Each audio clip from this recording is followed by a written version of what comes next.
mag-tell po ako about sa anong ginagawa kadalasan ng mga wife dito ng isang Korean pag walang work.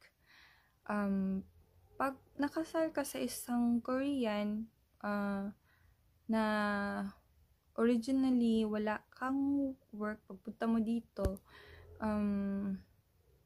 sa aking situation ay in-enroll ako sa isang multicultural center. So, pag na-enroll ka doon ng husband mo, pwede ka niyang i-enroll sa mga programs for foreigners na may asawang Korean. Meron silang various programs doon na pwede mo siyang i-enjoy. Like, first is Korean language from level 0 to topic. Then, meron silang mga other programs na makakatulong sa'yo. Like, meron silang driving. Kung gusto mong kumuha ng driver's license. Meron rin silang, noon kung yung wala pang pandemic, meron silang mga field trips.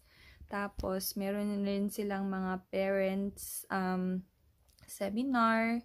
Then, seminar rin para sa mga buntis. Then, seminar para sa couple. Then, seminar kung paano mag-alaga ng mga bata, ng anak mo. Tapos, meron din silang special program na para sa amin na may different language, paano manage ang language barrier, ang pag-teach ng language sa anak mo. Ayun ay tawag ay ichong or no. Tapos, ano pa ba? Yung mga handmaids, handicrafts, meron silang ganong program. Pagpa-play ng ukulele, pagtatahi, tapos meron din silang dance. Noon may taekwondo pa sila, tsaka yoga. Nasalihan ko rin yun. Hindi ko nasalihan ng taekwondo, gawa buntis ako.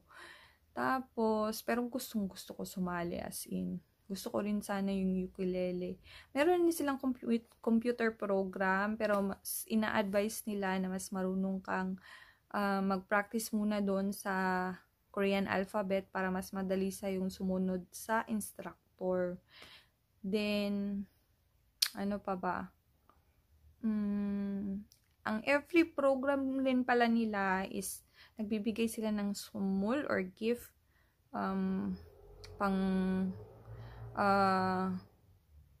ano ba tawag niyan? Binibigay nila yun bilang pasalamat na tinangkilik ang kanilang program. Tapos the more kasing na foreigners mag-attend ng kung saan mang center, the more support yung maibibigay doon sa center. Kaya yung center, hindi siya ma-phase out. The more support ang ibibigay kung the more ang foreigners na pumupunta doon na center. Tapos hindi lang kaming mga may asawang Koreano ang nag-aano sa center, gumagamit ng center. Meron ring mga foreigners dito na nandito muna, nag-aaral. Tapos pag may time sila, nag-enroll sila sa multicultural center. Tapos, meron ring mga programs na sineseparate yung mga Pinay, sineseparate rin yung mga Vietnam, mga Chinese program, ganun. Tapos, sa ngayon kasi na pandemic, kadalasan online yung mga programs nila. Meron rin namang pwede kang pumunta ng center, tapos nagbibigay rin sila ng support sa mga single na nandito sa Korea na kailangan ng tulong. Then, ano pa ba? Actually, maraming programs. Kaya, ito po yung mga succeeding na slides na photos na ipapakita ko sa inyo, yun po yung mga programs na sinalihan ko, gaya ng kimchi making, meron silang ganun. Tapos, pag yung big holiday sa kanila dito is ang Solar, which is ang New Year, at saka Chuseok, which is yung para siyang araw ng patay sa atin. Then, ano pa ba? Yung paggawa ng Philippine food, then, yung mga field trips na nasalihan ko. Tapos, sumali rin ako sa mga other programs rin, gaya ng choir. Tapos, nakapag-perform kami, nakakita kami ng artista. Diyan rin yun. Nagka-friend ako ng Pakistan, Uzbekistan, Indonesian, mga different countries kasi yung may encounter mo. Then, namimiss ko na sila actually. Vietnamese, Chinese rin meron. And, kadalasan kasi mas maraming Vietnamese, Chinese. Bihira ang, ang mga ibang lahi. Cambodian, meron rin. Then, ano pa ba? Basta marami kang may encounter kung sasali ka sa mga activities sa center.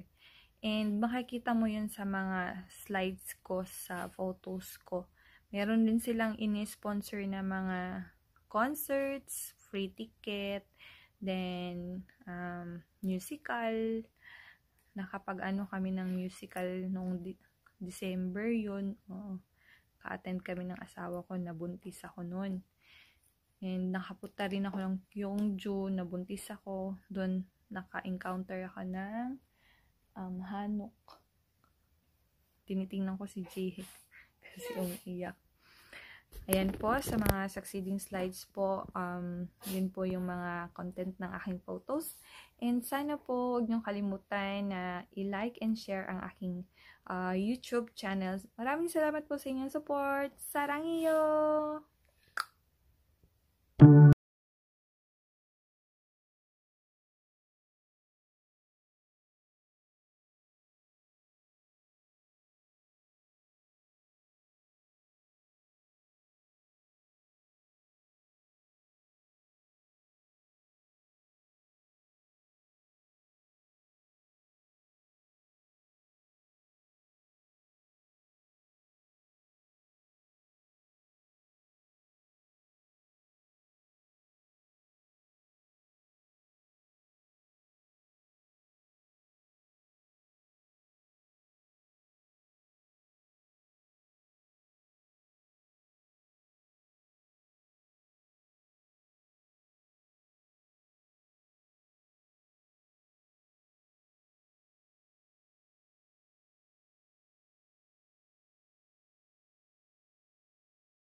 이소로 선생님 반겨주셔서 감사합니다.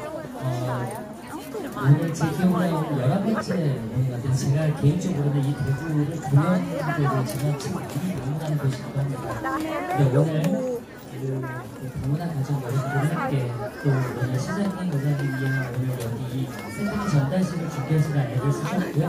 그리고 역대급으로 오늘 두 번의 공연 정말 흐뭇하게 전해졌습니다. 오늘 준비해주셔서 너무 감사합니다.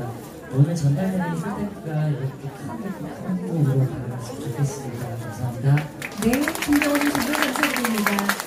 우리 세계센터 사회공헌에 그렇게 적극적으로 참여를 해주고 계신데요. 여러분 다시 한번 우리 김경원님께 큰 말씀 부탁드립니다.